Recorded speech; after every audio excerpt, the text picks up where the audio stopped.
சாந்தி. அவ்யக்த சமிகை 30 ஜூலை 2024. இன்றைக்கு பரமாத்மாவினுடைய மகா வாக்கியம், बाप दादा सदा श्रीमत देते हैं कि मन में हर आत्मा के प्रति शुभ भावना और शुभ कामना रखो, अपकारी पर भी उपकार की वृत्ति रखो. பாப் தாதா குழந்தைகளுக்கு சதா இந்த ஸ்ரீமத்தை தான் கொடுக்கின்றார். அதாவது மனதில் ஒவ்வொரு ஆத்மாவிற்காகவும் எப்பொழுதும் சுப பாவனை, நல்ல உணர்வுகள், நல்ல விருப்பங்களை வையுங்கள். அபகாரி மீது கூட உபகாரத்தினுடைய நன்மை செய்வதற்கான கண்ணோட்டம், திருஷ்டி இருக்கட்டும். சங்கல்ப் சதா சர்வகே பிரதி சிரேஷ்ட ஹோ. அனைவருக்காகவும் உங்கள் மனதில் நல்ல எண்ணங்களே வரட்டும். ஏன்னா நம்ம கடவுளினுடைய குழந்தையாக இருக்கிறோம். ஸோ கடவுளினுடைய குழந்தை எப்படி இருப்பாங்க?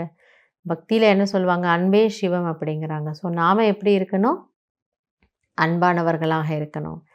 மற்றவங்க நமக்கு என்ன கொடுக்குறாங்க, கொடுக்கல இல்லையா, அதை நம்ம எதிர்பார்க்குறோன்னாலே என்ன சொல்லிடுவார் பாபா? நீங்கள் லேவத்தா, அதாவது வாங்கக்கூடியவர்கள்.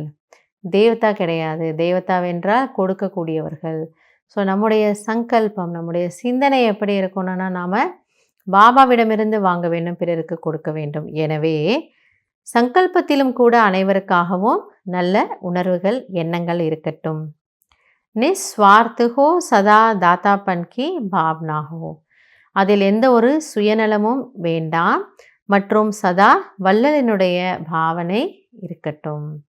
சுயநலமும் இல்லை, நல்ல ஒரு பாவனை இருக்கட்டும். सदा स्व परिवर्तन अथवा स्व के श्रेष्ठ कर्मों द्वारा औरों को श्रेष्ठ कर्म की प्रेरणा देने वाले कर्म हो, तब कहेंगे परोपकारी. சதா சுய மாற்றத்தின் மூலம், தன்னுடைய உயர்ந்த கர்மங்கள் மூலம் பிறருக்கும் உயர்ந்த கர்மங்களுக்கான பிரேரணை கொடுக்கக்கூடியவர்களாக நீங்கள் இருக்க வேண்டும். ஸோ நாம் செய்யக்கூடிய காரியங்கள் மற்றவர்களுக்கு ஒரு பிரேரணையை தருதான். நாமளும் இது போல் இருக்கணும், நாமும் இப்படி செய்யணும் எனக்கூடிய அந்த ஒரு பிரேரணையை கொடுக்கின்றது.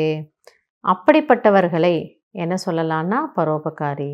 ஸோ மீண்டும் பாபா ஒரு விஷயத்தை தான் நமக்கு ஆணித்தரமாக புரிய வைக்கிறாரு. உங்களுடைய செயல்கள் மீது நீங்கள் கவனம் செலுத்துங்கள், உங்களுடைய கர்மங்கள் மீது நீங்கள் கவனம் செலுத்துங்கள். ஸோ உங்களுடைய கர்மம் சிரேஷ்டமானதாக, உயர்வானதாக இருக்கட்டும். அப்பொழுது உங்களை பரோபகாரி என்று சொல்லலாம்.